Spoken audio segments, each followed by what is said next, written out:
Hello, it's Joy. We are outside today at Joyous Prairies, and I don't have my stand, of course, because I'm not prepared once again. So I'm just sitting out here, and I'm going to hold my camera, and hopefully it's not too shaky for you guys, and whatever. Anyway, that doesn't matter. Good morning. It's morning for me. And two things that I heard have really been, and I kind of made a connection with them in my head. Two things that I heard recently within the last month have really kind of been sitting around in my head, and they really, well, anyway, excuse me. They, so the two things are, the one was something that someone in a video made just kind of as a passing comment, and it really, like, it's one of those darts, not a hurtful one, but just one of those things that just really sticks. And then the other one, same kind of thing, and now I've kind of made the connection to the two of them together. So the first one was, just because you feel like you were given the short end of the stick doesn't give you permission to be a train wreck. And the second one is a verse in Matthew, and it is he who does not pick up, I'm paraphrasing, I'm sorry, I didn't write it down. He who does not pick up his cross and follow me is not worthy of me. And I realize in the last several videos that I've had, possibly my videos since May, have been a train wreck. And part of that is because I've actually allowed some healing to come in and some healing to happen, and that can look frightening, and that can feel frightening, and it can look like a train wreck and look like a mess. And I decided, in maybe foolishly, to share it with all of you, because I had made a promise to myself and to any of my subscribers that are still around after all of this mess. I realize I'm losing some, which, whatever. I made a promise to show you good, bad, and ugly, and lately it's been the bad and the ugly. And there's been some beauty in it.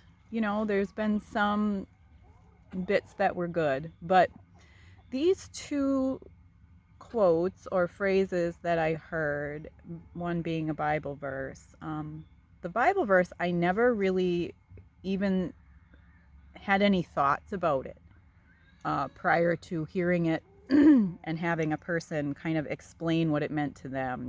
Sometimes, even though I think I've got everything figured out and I think I know everything, I don't.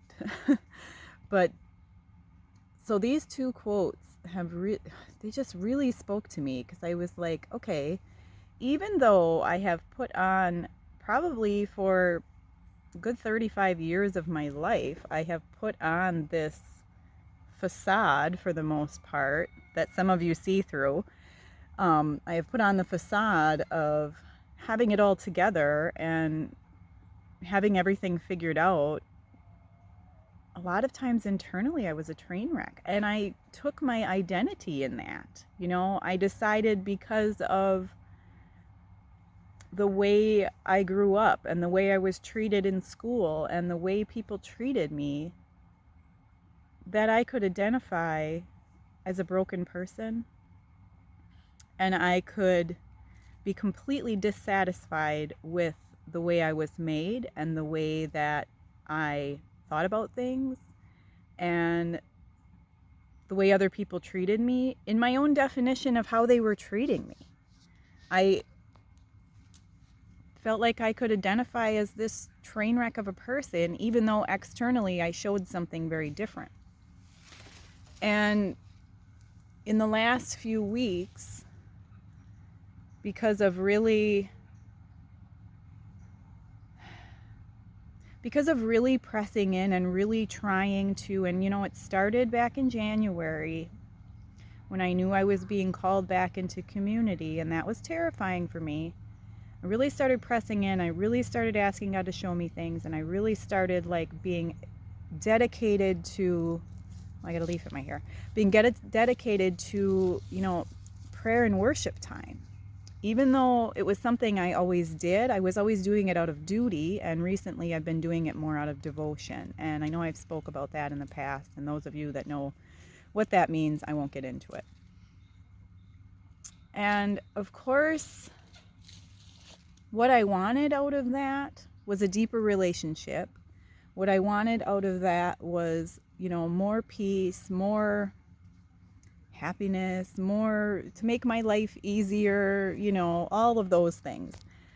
And when in reality, I see that coming. I do have peace in my heart over a lot of things that I never had peace in my heart about before. But it really was kind of an unraveling, and it was an eye-opening into what the train wreck that I have identified to be really was, and how I stood, like self-authorized myself that I was allowed to do certain things and be certain things because of what had happened to me and what I decided was unfair in my life. And I never thought much about taking up your cross and following me and what that actually meant. I just spent all this time pleading and pleading and pleading in prayer to have all of these things that I felt like were unfair to me removed. And those would be, my physical health, my constant sadness, this melancholy that covers me all the time, this all the regret and shame and guilt and gross stuff over my past from choices that people made against me and choices that I made on my own. Rather than just deciding I was a child of God, those things were forgiven, I was going to be healed, and maybe that pain was for a purpose and I could use it to speak to other people. And rather than look at all the things I was created to be and all the good things that actually were in me and about me because of Jesus, not because of me, rather than identifying with those things, I wanted to identify with the things that were lies about me. And that's what I've been coming out of. That's why, it seems like my last several videos have been a complete train wreck and I'm going off the rails. I'm actually more on the rails than I've ever been. And the people that know me, the people that see me and have to deal with me every day, I think can see that. And, there's a lot more peace about me and a lot more easiness. And even in discussing with my husband, even though, he wants everything to be lovely and delightful all the time, and he wants me to just be happy and laughing and smiling all the time. That's not reality, but I'm hoping that they can see, and I'm hoping that you guys can see that I am not, I'm not disintegrating. I'm really not. I did feel like I was for a while. I felt like I was disintegrating. My physical body was disintegrating because I wasn't healthy and I was losing weight. That's kind of leveled off now. So hopefully I'll put a little bit back on so my face fills back out so I'm not so hollow. But,